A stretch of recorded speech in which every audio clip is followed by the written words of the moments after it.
할렐루야. 오신 여러분들을 주님의 이름으로 환영합니다. 자, 함께 말씀을 보겠습니다. 열왕기 하 23장 22절. 자, 우리 찾으신 분은 함께 봉독하겠습니다. 사사가 이스라엘을 다스리던 시대부터 이스라엘 여러 왕의 시대와 유다 여러 왕의 시대에 이렇게 유월절을 지킨 일이 없었더니. 아멘. 자, 오늘은 메타싱크 50번째 시간입니다. 요시야 왕 네 번째. 자, 우리는 다윗이 걸어갔던 길을 다루고 있습니다. 먼저 유다의 왕들, 남유다의 왕들의 마지막을 향해서 달려가고 있습니다. 근데 오늘 내려오기 전까지 제가 깊이 빠졌던 왕은 시드기야 왕이었어요. 마지막 왕. 마지막 왕 절수는 굉장히 작습니다. 근데 왜 그렇게 시드기야 왕이 은혜가 되는지, 그래서 예레미야를 넘나들면서 시드기야 왕을 계속해서 묵상하는데, 그냥 제 마음속에 뭔가 시드기야 왕을 통해서 주시는 귀한 하나님의 메시지들이 있었어요. 그래서 오늘은 그 부분을 다루지는 못하지만 하여간 시드기야 왕도 참 우리에게 시사하는 것들이 많이 있구나. 근데 시드기야 왕도 시사하는 것이 있지만 또 하나 고니야, 여고니야라고 이렇게 이제 불려지는 여호야긴 왕이 제 마음에 또 그렇게 와 닿았어요.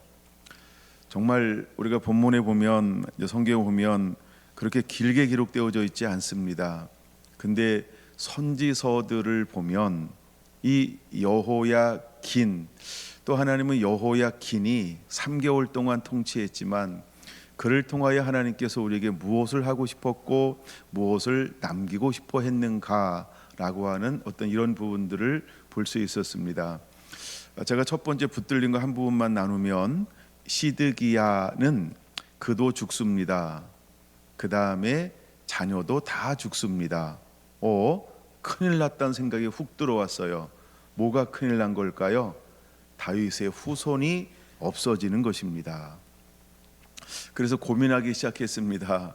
하나님, 시드기야가 죽고 그의 아들들이 다 죽었어요. 고관들도 죽었어요. 고관들이라고 하는 것은 그 위에 남아있는 왕족들, 이런 의미가 함께 들어가 있는 거거든요. 근데 시드기야도 죽고 그의 아들들도 죽고 고관들도 죽고, 그럼 이거 어떻게 된 거지? 단순히 유다라고 하는 나라가 바벨론에 의해서 멸망당하는 것만 보는 것이 아니고, 하나님이 약속해서 다윗에게 다윗을 통하여 주님은 누구를 보내주시겠다고 말씀했어요? 메시아이신 예수 그리스도. 그러면 끝나는 건가? 멈춰버린 건가?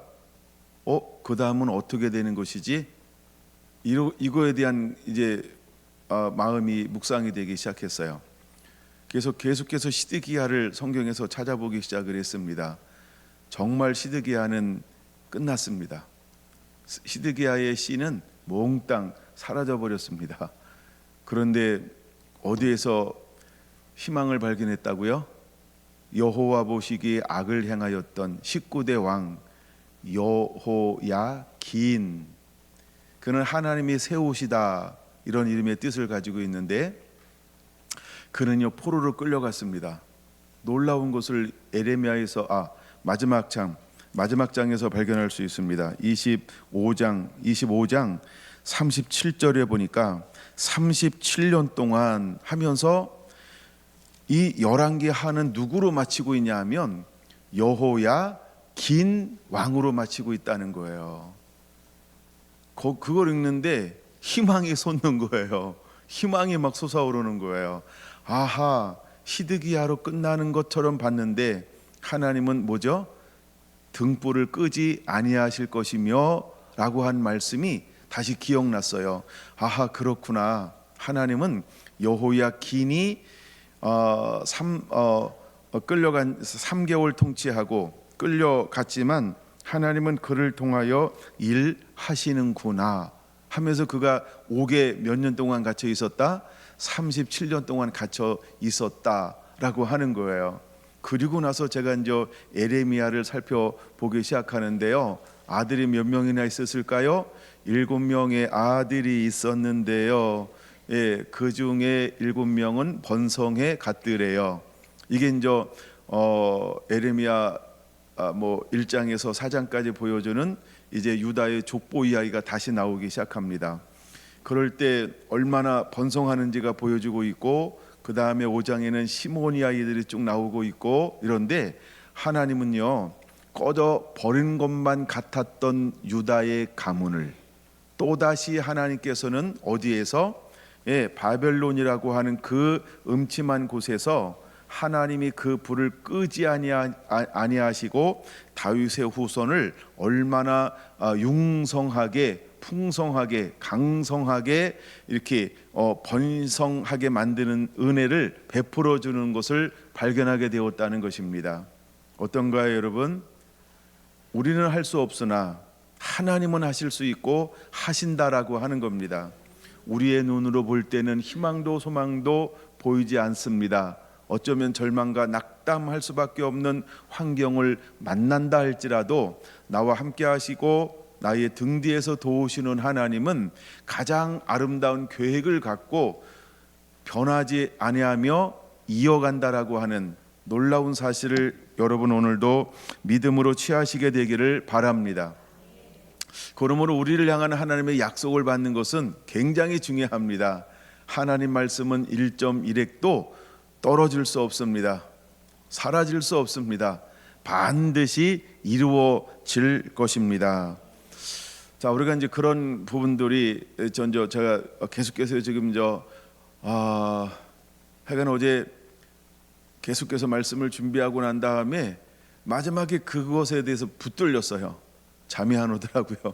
아침에도 묵상이 되고 다시 또 2층에 올라와서도 묵상이 되고 그랬던 부분들이 바로 여호야긴 그다음에 시드기야였습니다. 자, 근데 오늘은 요시야를 또 한번 나눠야 되고 오후에도 요시야를 나누게 될 겁니다. 제가 이제 오후에 나눠야 될 말씀 중에 하나는 뭐냐 하면 요시야 왕이 어디서 죽느냐라고 하는 거예요. 이게 갑자기 제 마음속에 훅 다가왔어요. 요시야 왕은 어디에서 죽는가라고 할 때 23장 29절 30절에 이렇게 기록되어져 있습니다. 29절 마지막 부분에 무깃도에서 만났을 때에 죽인지라라고 나옵니다.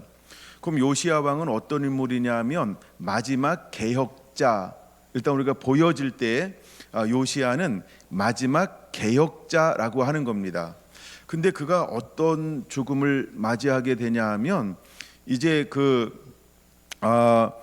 애굽의 왕이었던 바로 그 느고의 하나님이 그에게 말씀했는데 그 말씀을 듣지 않고 그가 이제 아수르의 잔병들을 공격하고 처리하려 가려고 하는 그 무깃도라고 하는 그 넓은 평원 지역에서 느고의 길을 가로막게 된다는 것입니다. 그러면서 그 연약했던 요시야 왕이 거기서 패하게 되어지고 그 다음에 애굽의 속국으로 전락되어지는 이제 타이밍이 요시야 왕 때 이루어지는 겁니다. 그래서 요시야 왕 그 다음부터는 애굽의 지배를 받는 것이지요. 그런데 애굽의 지배를 받고 있는데 그들이 스스로 왕을 세웠습니다. 누구를 왕을 세웠을까요? 여호아하스. 그러니까 애굽의 지배를 딱 받는데 자기들 마음대로 왕을 세워 이래가지고 3개월 만에 그를 패합니다. 그리고 애굽으로 끌고 갑니다. 예, 그러고 난 다음에 애굽에 의해서 세워지는 왕이 누구일까요? 여호야김을 왕으로 세우는 겁니다. 그래서 그는 11년 동안 통치를 하게 되어지는 것이죠. 근데 그들이 스스로 왕을 세운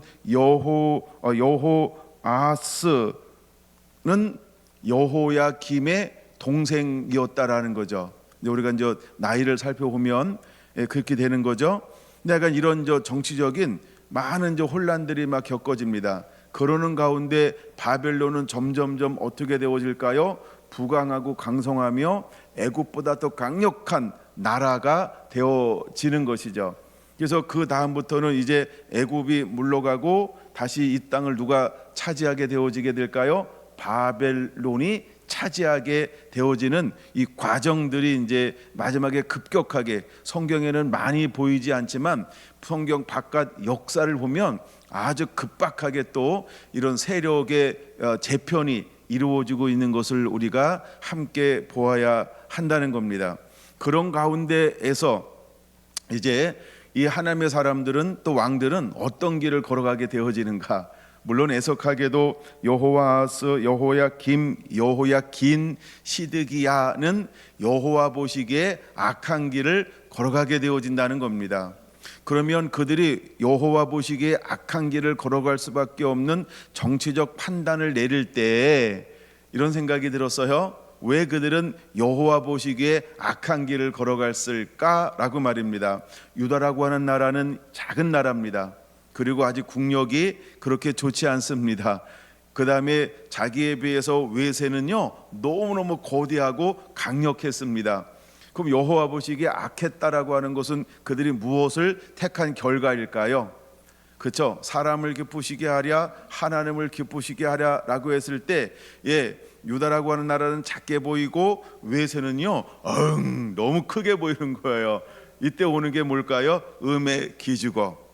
그래서 그 전에 왕들이 선택했던 것처럼 남은 유다의 왕들은 무엇을 선택했냐 하면 정치적 타협을 이루기 시작하는 겁니다. 물론 두 명의 왕은 3개월 통치하고 이제 끌려 내려지는 겁니다. 그 다음에 이제 두 명의 왕은 11년 정도의 통치하는 기간을 주었습니다. 그러나 이제는 유다라고 하는 나라가 이미 하나님께서 요시야에게도 명백하게 말씀했던 것처럼 므낫세의 죄로 말미암아 진노가 임하여서 멸하리라라고 한 말씀이 어떻게 진행되어지는지를 또한 보여주고 있는 것입니다. 여러분 보세요. 이스라엘 백성들이 10번 하나님 앞에 분노케 했습니다. 그랬더니 하나님께서 어떻게 하신다 그래서 내가 너를 토하여 내리라고 할 때 실제로 어떤 결과가 왔는지를 우리는 보아야 합니다. 한번 하나님께서 작정하시고 마음 먹으면 이 땅 가운데 어떤 애통도 긍휼도 자비도 없는 하나님의 진노가 어떻게 임하는지를 또 한번 보여주고 있다라고 하는 것입니다. 물론 하나님께서 아브라함에게 저 소돔과 고모라를 멸할 때에도 하나님이 작정하셨습니다. 그리고 저들의 기도를 듣기 위해서 새 천사를 파송하는 것입니다.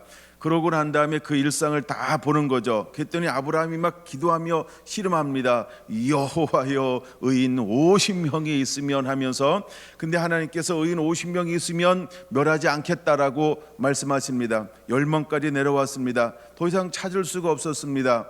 그런 다음에 그 성에 들어갔을 때 어떤 현상이 일어나는가? 하늘에서 불과 유황이 내려옴을 통하여서 그 소돔과 고모라 죄악의 땅이, 음란한 땅이 완전히 불에 태워지는 그런 심판이 임하였고, 마지막 때 주님께서 오실 때에도 어떤 거와 같다라고 말씀하고 있습니까? 소돔과 고모라 때와 같을 것이요.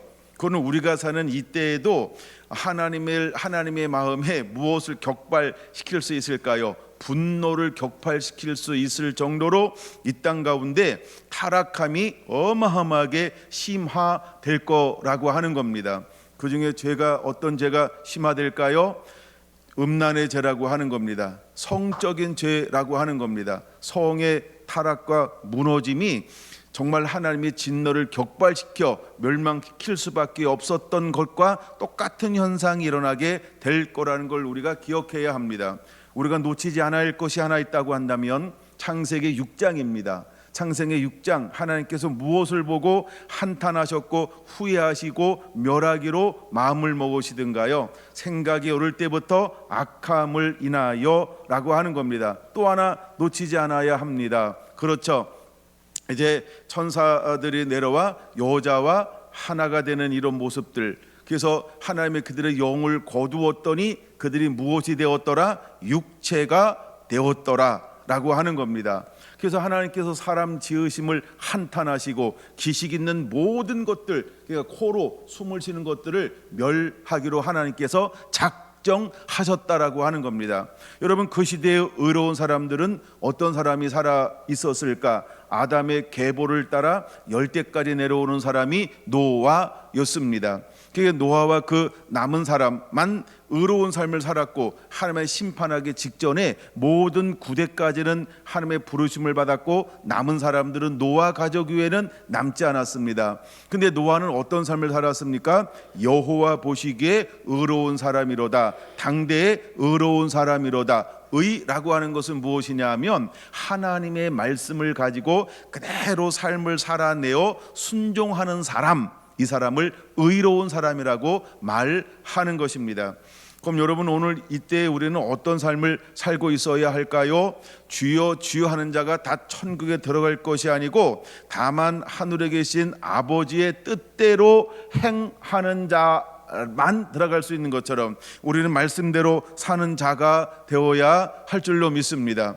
여러분, 하나님이 작정하시면 반드시 그 작정은 진행되어진다는 것을 우리는 기억해야 한다라고 하는 것입니다.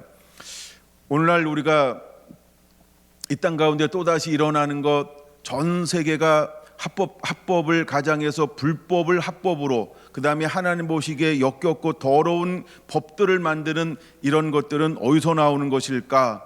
여러분, 사탄은 이 세상을 어떻게 만들기를 요구하고 있을까요? 불법이 성하게 만드는 겁니다. 하나님을 떠나게 만드는 것입니다. 이걸 일컬어서 우리는 뭐라고 부르냐 하면 악법이다라고 말합니다. 그러나 모두가 다 악법이라고 말하지는 않습니다. 얼마 전인가 우리는 간음죄가 폐지가 되었습니다. 이것을 통해서 한쪽에서는 우려를 했고 수많은 사람들은 침묵을 지키면서 환영했습니다. 그 결과가 지금 한국에 어떤 결과를 만들어내고 있을까요? 이것이 우리나라만의 문제일까요?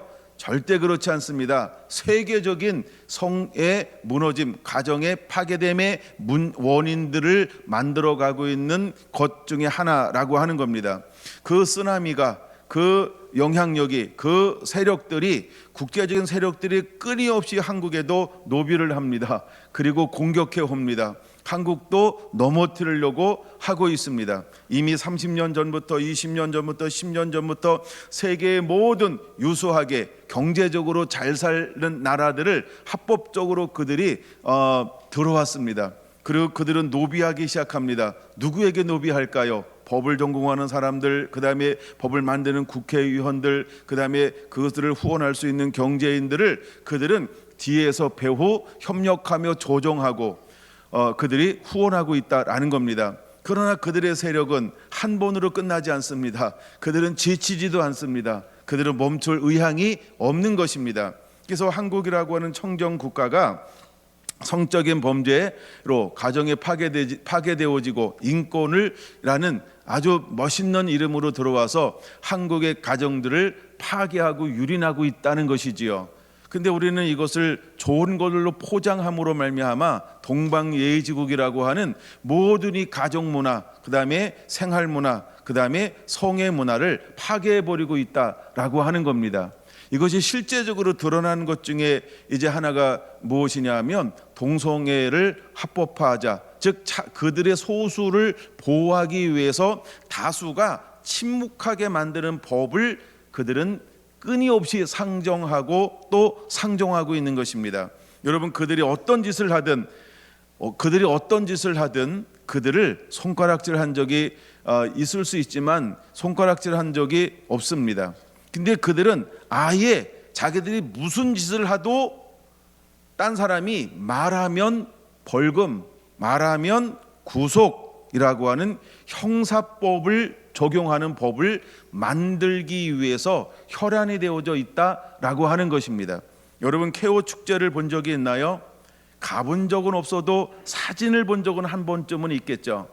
물론 한 번쯤 가서 한번 보시기 바랍니다. 얼마나 그들이 케오 축제가 리얼한지, 그들이 과연 그들이 하려고 하는 그 축제가 무엇을 표출하고 싶은 건지를 여러분 한번 보아도 된다라는 생각을 한번 해봅니다.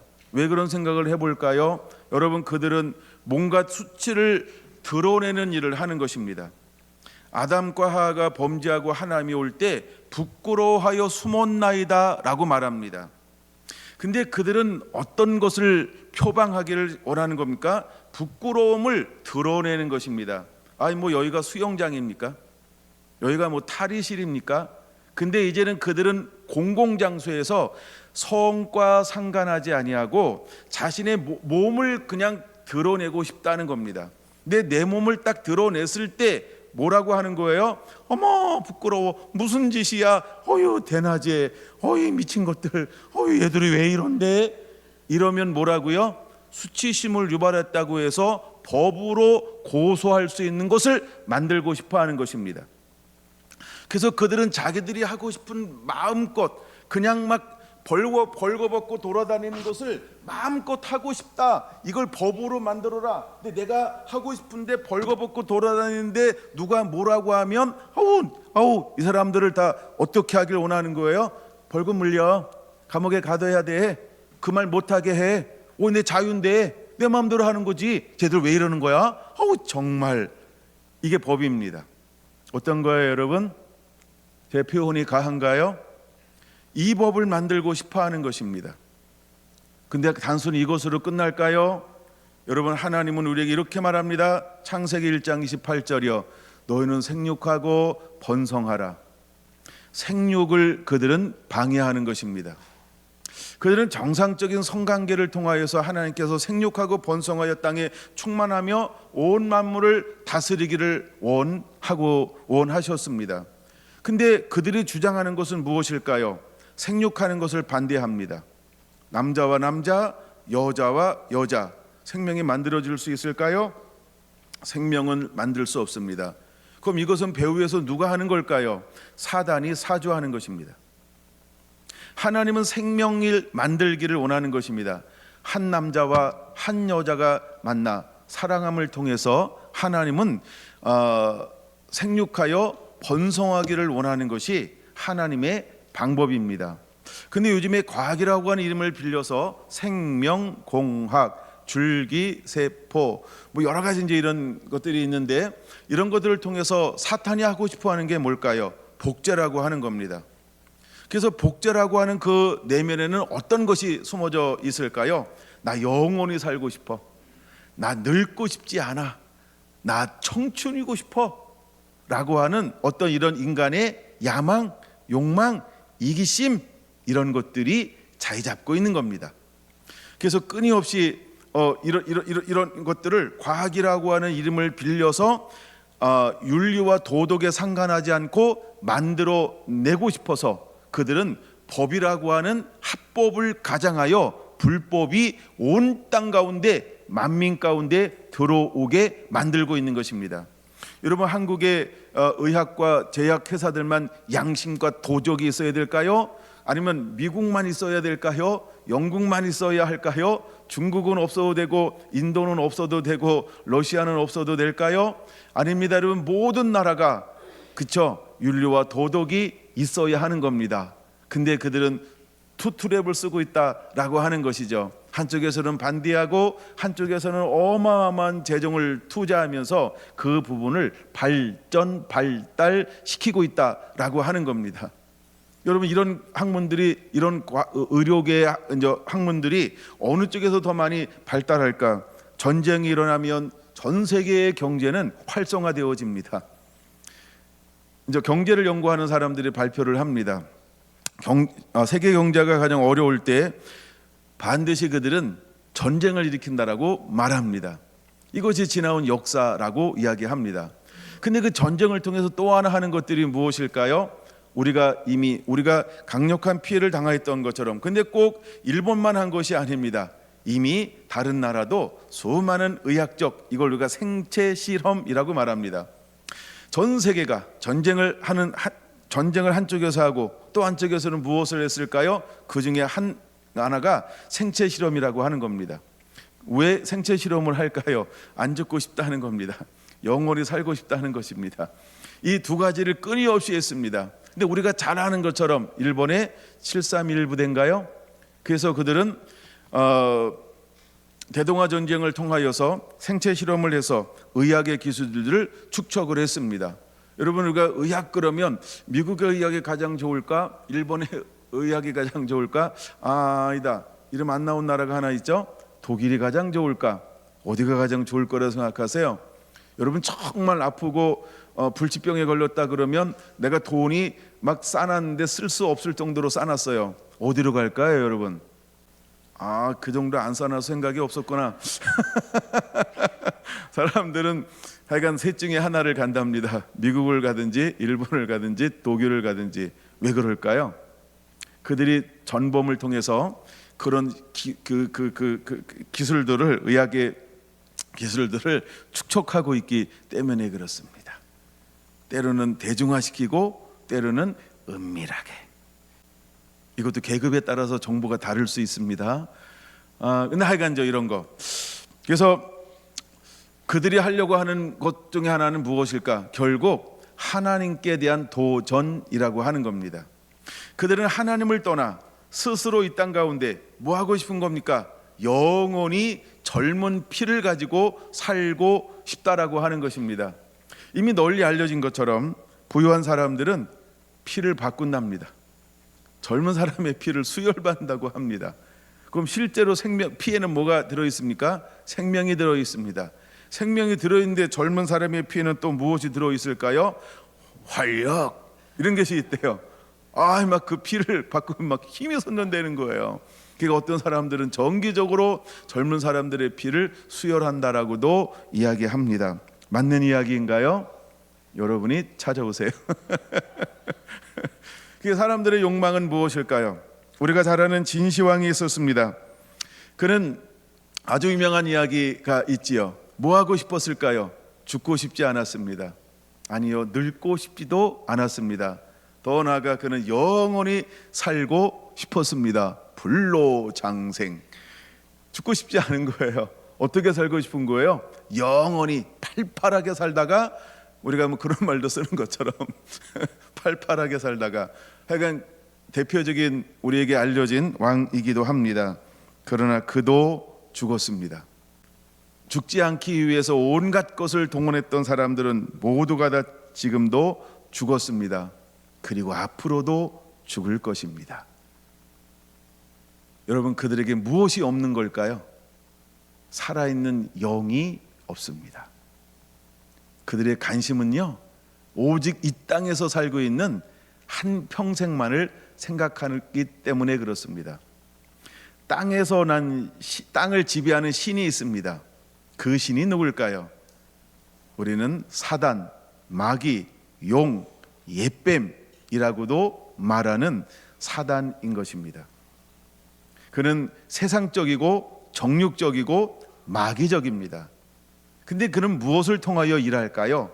철저하게 육을 통하여서 역사하고 일하는 존재입니다. 그래서 육체의 소욕과 육체의 열매가 있습니다. 이 모든 것들을 우리는 십자가에 못 박아야 합니다. 근데 하나님 두기를 싫어하고, 즉 하나님 모시기를 싫어하는 사람은 결국 나는 무엇을 쫓으며 살겠다라고 결단한 사람들일까요? 나는 육을 따라 살 거야 라고 하는 것입니다. 육의 대표적인 욕망 중에 하나가 무엇일까요? 이걸 우리는 쾌락이라는 말을 사용하기도 합니다. 어떤가요, 여러분? 육체를 쫓는 사람들은 쾌락을 추구합니다. 어떤 쾌락을 추구할까요? 제가 다 연구하진 않았고 공부도 다 하지 않았는데 하여간 쾌락을 쫓습니다. 여러분은 어떤 쾌락을 쫓나요? 이것이 바로 육체인 것입니다. 근데 한번 육체의 쾌락에 빠지면 어떻게 될까요? 벗어나는 것이 굉장히 힘듭니다. 왜냐하면 어떤 우리의 감각이나 말초신경의 이 감각이나 그다음에 어떤 환상을 한 이 몽환 정신에 한번 빠져버리면 우리가 늘 거기에 젖어들고 싶은 것이 있습니다. 이걸 우리는 이런 용어를 사용합니다. 중독이라는 용어가 있습니다. 여러분, 중독된 걸 쉽게 끊어버릴 수 있을까요? 우리가 습관을 바꾸는 것도 굉장히 어려운데, 가치관을 바꾸는 것도 굉장히 어려운데, 여러분, 우리 안에 중독된 거, 내가 끌려서 쾌감을 느끼는 것을 멈추는 것 또한 끊어버리기가 너무 힘들고 어렵다는 것입니다. 근데 이 모든 것의 결과는 무엇을 추구한 결과일까요? 육을 추구한 결과라고 하는 것입니다. 이런 말이 있습니다. 알면서도 어쩔 수 없어. 사람들이 포기합니다. 안다는 겁니다. 분명히 자기가 이렇게 하면 안 된다는 것도 안다는 겁니다. 근데 그것을 과연 끊어버릴 수 있을까요? 그 욕망을 끊어버릴 수 없어서 그 다음에는 한 걸음 더 나가고 한 걸음 더 나가는 것입니다. 그래서 도덕적으로 또한 법으로 또한 윤리적으로 할 수 없는 많은 일들을 그저 자기의 이제 삶의 목적과 방향을 정해놓고 달려가는 것입니다. 우리가 대중적으로 하는 것들이 있습니다. 그것 중에 하나는 무엇일까? 제가 어떤 것을 예를 들어야 할까 고민하다가 그냥 일상적인 거 하나 한번 들어보려고 합니다. 담배 어떨까요? 호기심으로 피죠. 아, 호기심이 없구나. 너무 분위기가 조용해서. 우리는 죄는요, 육체는요, 처음에 우리에게 다가올 때 괜찮아, 해봐, 다 하잖아, 이 바보, 야 한번 해봐, 어때? 호기심을 자극하는 거죠. 수많은 사람들이 이것을 바리케이트 쳐주지 않아요. 또한 친구들이 바리케이트 쳐주지 않아요. 같이 하길 원합니다. 해보기를 원합니다. 우리가 많은 미디어에 노출되면서 마치 담배 한 대를 딱 피면 막 시원해진 것처럼, 그렇죠? 온갖 근심 걱정이 다 연기처럼 사라지고 한 대를 딱 피고 났을 때에는 제정신으로 돌아올 것처럼. 어우, 제가 청년 때입니다. 말보루인가요? 너무 멋있게 광고하는 거예요. 이야,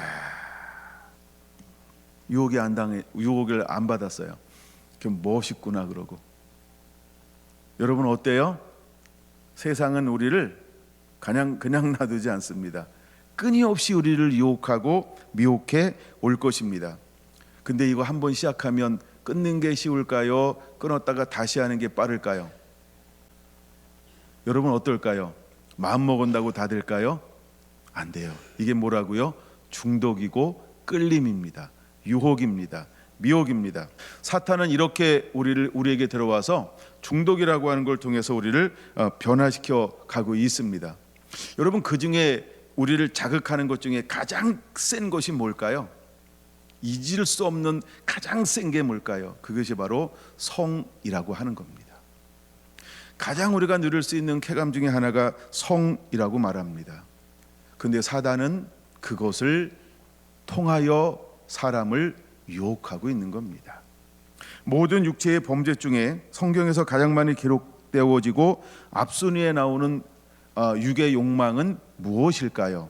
하나같이 성경은 성을 이야기하고 있습니다. 여러분, 음란만 있나요? 음욕만 있나요? 또 무엇이 있을까요? 음탕함도 있습니다. 여러분, 성은 우리를 여러 가지로 타락하고 무너지게 만듭니다. 성경은 우리에게 이렇게 말하고 있습니다. 성경은 이러니까 좀 가벼워진 것 같죠? 하나님은 이렇게 말씀합니다. 이렇게 표현해야 되는데 여러분 충격받을까 봐 좀 낮춘 거예요. 자, 성경은 이렇게 말합니다. 우리 몸을 더럽히고 있는 것이 있는데 우리 몸에서 짓는 죄가 있다고 말합니다. 그게 무엇일까요? 성이라고 말합니다. 그게 바로 성인 것입니다. 성은 우리 몸을 더럽힙니다.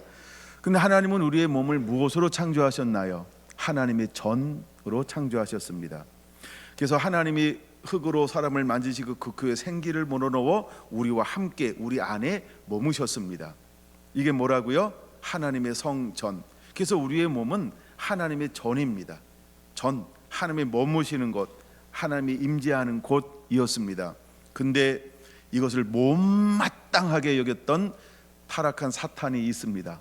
그리고 그를 따르는 졸개들 있습니다. 귀신들이라고 말합니다. 근데 하여간 그 사탄이 가장 하나님이 아름답게 만들었던 피조물 중에 하나가 뱀입니다. 뱀이 타락하기 전에 그렇게 아름다웠다는 거예요. 이건 제가 신학교 때 배웠습니다. 자, 근데 그가 누구한테 들어왔습니까? 뱀에게 쑥 들어갔습니다. 그리고 그 아름다웠던 뱀이 날마다 누구를 찾아가는 거였습니까? 하와이 이런 건데 하와 막 이래요. 이렇게 목소리도 이렇게 막 깔아야 돼. 이렇게 막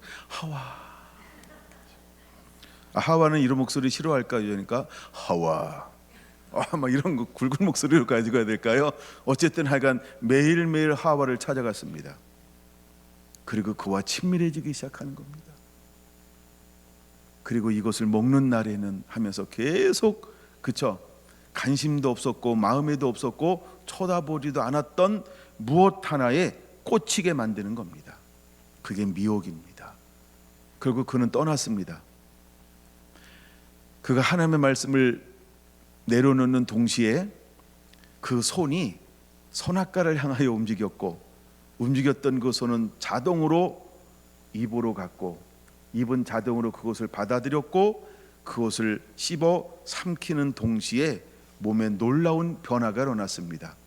하나님의 영이 떠났습니다. 이걸 걸어 우리는 뭐라고 표현하는 것이죠? 육체가 되었다 라고 하는 겁니다. 육체가 되었습니다. 이때부터 하나님께서는 놀라운 계획을 발동하기 시작을 하는 것이지요. 무엇일까요? 이제 하나님께서 아들 예수 그리스도를 보내어 주셔서 우리를 이 죄에서 우리 몸을 구속하는 겁니다. 속량이라는 단어로 이야기합니다. 그래서 우리를 속량해 주는 겁니다. 여러분, 예수님의 피가 없이는 우리가 모든 죄에서 자유할 수 없습니다. 그래서 예수님은 이 땅 가운데 오셔서 친히 십자가에 죽으시고 피 흘려 죽으심을 통하여서 죄값을 감당하셨다라고 말합니다. 그래서 죄값을 치러 주었습니다. 내가 죽어야 할 이 죄를 내가 스스로 죄값을 담당할 수 없으니까 하나님은 우리를 사랑하셔서 예수 그리스도를 보내어 주셨던 것입니다.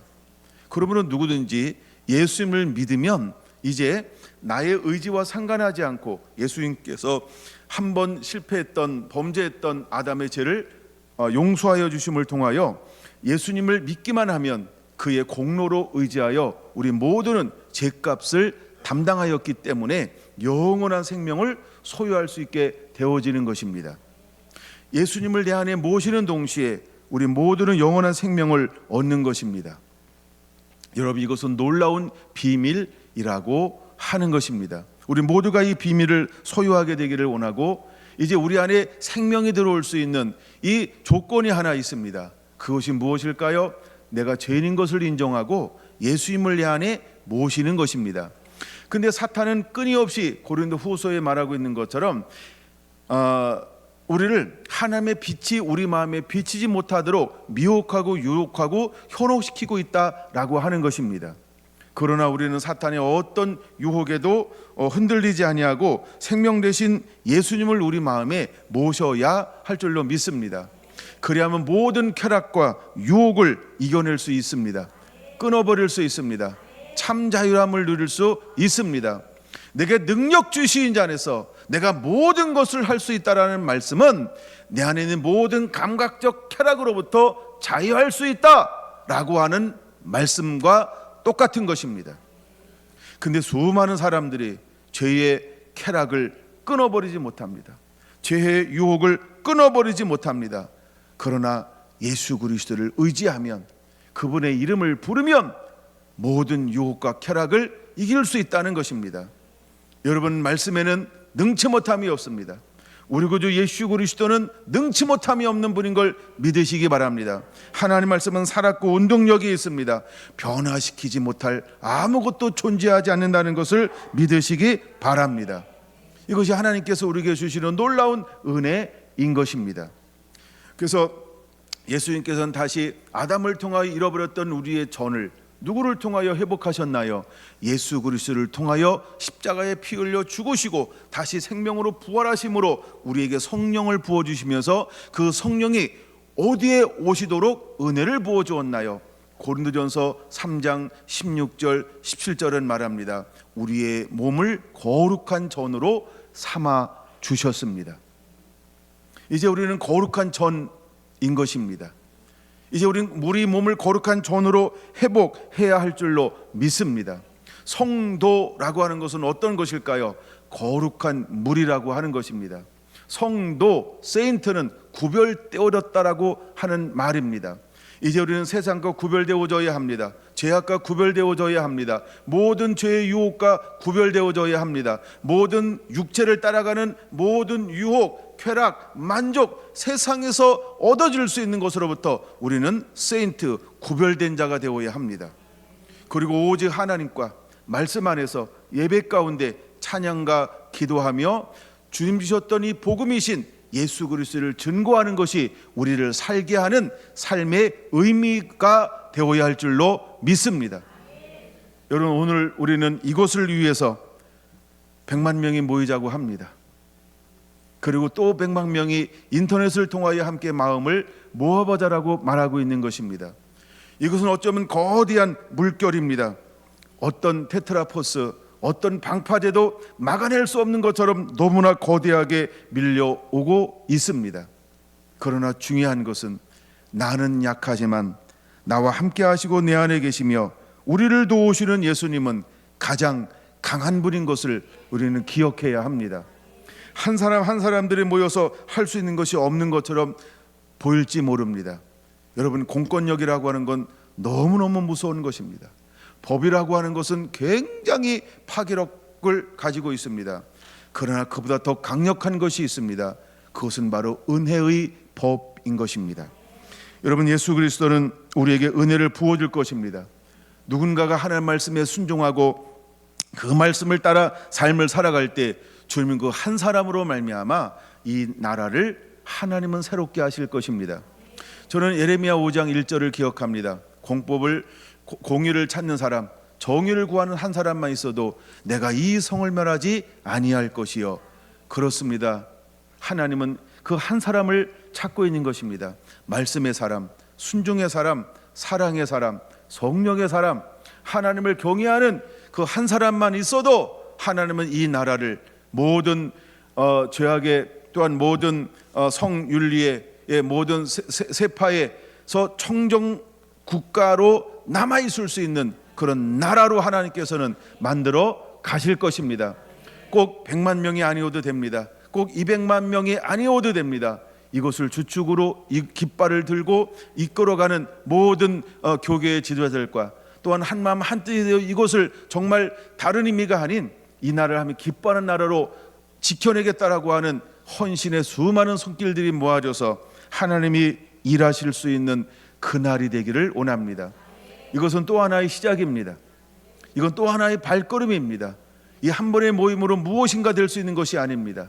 그러나 이것은 또 하나의 시작이라고 하는 것입니다.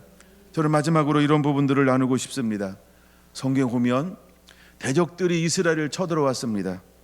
그럴 때마다 하나님의 사람들이 하나님을 의지할 때, 하나님께 기도하고 하나님을 의지하고 하나님의 얼굴을 구하였을 때 하나님은 놀라운 방법으로 개입하셨습니다. 이스라엘 사람들은 손 하나 대지 아니하고 쳐들어왔던 모든 대적들을 물리쳤습니다. 보이지 않는 하나님께서 천군과 천사를 동원하시는 것입니다. 여러분, 이번에도 그런 일들이 일어나기를 소망합니다. 이것이 우리의 헌신이고 이것이 한국교회의 한마음이 되어야 합니다. 하나님께서 움직이실 것입니다. 그리고 일하실 것입니다. 이것은 단순히 어느 한 사람의 문제가 아닌 바로 우리들의 문제인 것입니다. 우리 다음 세대들의 문제인 것입니다. 여러분, 부모된 우리들이 지켜내야 합니다. 자녀된 여러분들이 지켜가야 합니다. 여러분들도 또다시 장성하면 가정을 이룰 것이고 영광스러운 자녀들을 이 땅 가운데 출산하여 또 양육하고 키우게 될 것입니다. 우리가 무엇을 물려주어야 할까요? 마음껏 사랑할 수 있고 건강하게 살 수 있는 이 환경을 물려주어야 하는 것입니다. 이 은혜가 오늘 이 땅 가운데 임하게 되기를 원합니다. 여러분 모든 위정자들 안에, 또한 모든 법조계 위에, 또한 모든 교육계 위에, 또한 모든 사회단체 운동들 위에 이런 은혜가 임하게 되기를 원합니다. 특별히 한국교회에 이런 은혜가 임하여서 한마음이 되어서 정말 주님이 가장 기뻐하는 그 영광을 발산하는 교회로 일어나게 되기를 예수님의 이름으로 축원을 드립니다. 오늘 본문은 이 말씀이었습니다.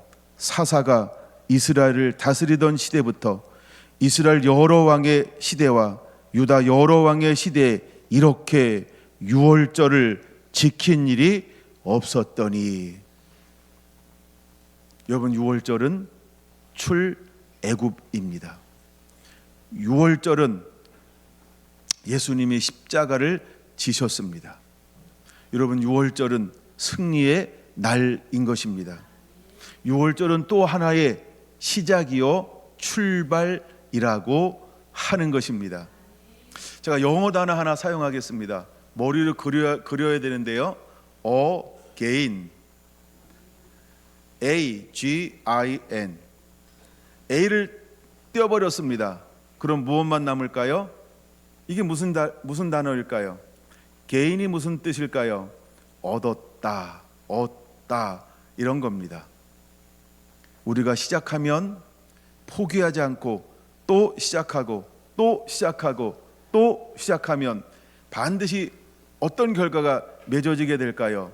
우리는 필요한 것을 얻게 될 것입니다. 할렐루야. 그러므로 어떤